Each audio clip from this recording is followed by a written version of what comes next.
Thanks for coming and sitting here and listening to Steve Hirst about our culture and our traditions and our way of life in the canyon. And you know, when I was growing up in the canyon, the pictures that he showed, that's exactly the way it was. No real big buildings around, you know. It was just the water and the natural life itself that was down there for all of us. And the main thing that I want to bring up is really, I don't know where to start because there's a lot of challenges that our tribe is facing right now.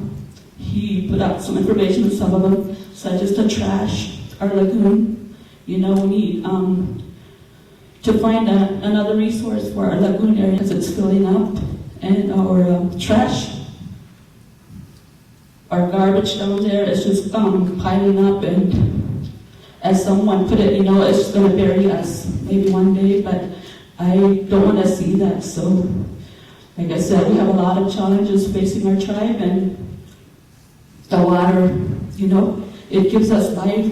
That's a way of life in the canyon, as well as the tourism. Like he said, we welcome all of you guys to come to our canyon home, our paradise, as he put it.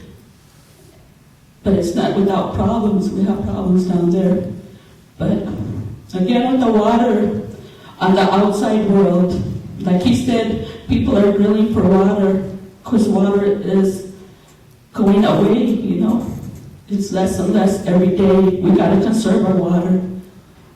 Down in the canyon, I know also that our river is getting smaller and smaller. It's because of the outside world. The modern life outside affecting us, our people. In the canyon, it's getting smaller. While you guys are drilling for water or for more power in your houses, more air conditioning to run refrigerators, or whatever you need out here, the water generates it, it operates that. But while you're doing that, people are digging for more water, they need more water. But like I said, it's affecting our people. Our river is going smaller. The Havasupai Falls, way back when it used to be called Bridal Veil Falls, because it used to cover the whole canyon wall. The water was like a veil going over the canyon. But now it's just small. As you saw in the beginning of the picture, that's how small it is right now. But at one time, it used to go all the way around. And I would just like to give you that information. Conserve your water. That's another area that we're facing also. Is like, I don't want to say that we're ruining our canyon home. You know, I like to say that we improved it. But with modern housing coming along, electricity, the inside plumbing, you know, going under the earth, you know, that really affects the life and the way the land rebuilds itself. But I like to look at the positive sides, you know, and keep going forward. But to me, a simple life in a narrow canyon, as he put it, you know, I wish it was that way again. But we can't go back. We must keep going forward. And like my father says, you know, we have the plateau areas out here too. For, like Steve said, our boundary lines he has shown you. And those are the areas that, you know, we like to start looking at. As Steve mentioned also, we're trying to work with Tucson, Grand Canyon, to see about building a school up there for our kids. Education in the canyon is very hard. Like he said, we have no principals, we're short on teachers. BIA has their obligation to fulfill to our people, but they neglected it for years and years and years. I don't want to say that our young people are dumb and stupid. I know they're bright, intelligent people, but if they keep being neglected that way, you know, that's going to be bad for our future generation. And that's my main concern right now is the education of our younger people in Supai. They're being left behind. But like I said, I want to look to the positive side of things. I keep pushing myself forward, thinking that we can make life better. And challenges are always there. But like I said, also to some members of my council members, I said, you know, I like challenges. And that's why I stand before you to tell you that my people they will not give up. The modern life, the modern society that has come down into our canyon, we will have to deal with it the best way that we can. And I thank you.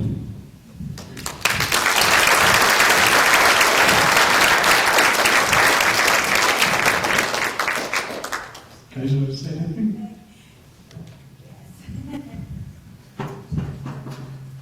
Hi, my name is Jolene Warahamaji. I'm Manakaja. My maiden name is Manakaja. And I come from a descendant of chiefs. My husband here is also a descendant from a chief. If there were still tribal chiefs, I would be the daughter of a chief. So, but in our traditional way, I would be, or I am the daughter of a chief. And I would just like to say thank you for all your patience and your understanding and having us express our views of our tribe, our village, our people. And also, I'd like to say thank you for all the other Anglo tribes and surrounding tribes that have really tried to help our people. I'd like to say thank you. And also like to thank Lois and Steve for putting up this presentation. They were my teachers when I was in preschool. So, and they're still at me. I'm here in town. I work over at MIMS Middle School, Mount Eldon Middle School. I work with a behavior support program. And it's been tough. I've been there 2 years now. My husband goes to Bible college. And I have 7 kids. Ages range from, let me see, 6 through 27. So I have a granddaughter. And also my children do know the language. They speak fluent Havasupai. And I do try to fix a lot of traditional foods at home here in town if I can get the resources.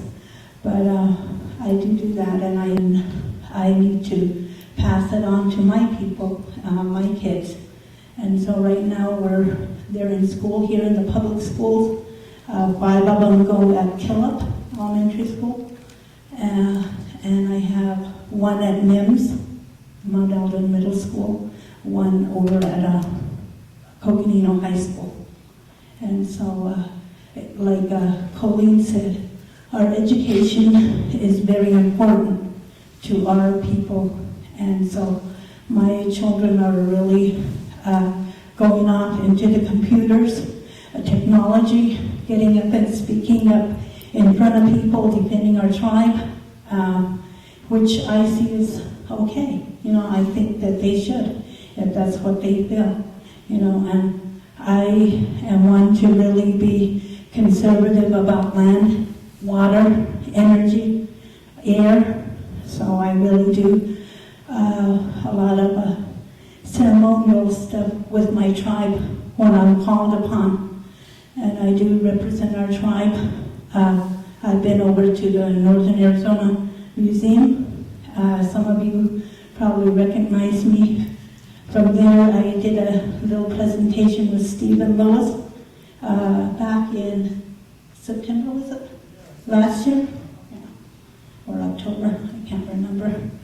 But I just wanted to extend my thank you and your patience and understanding.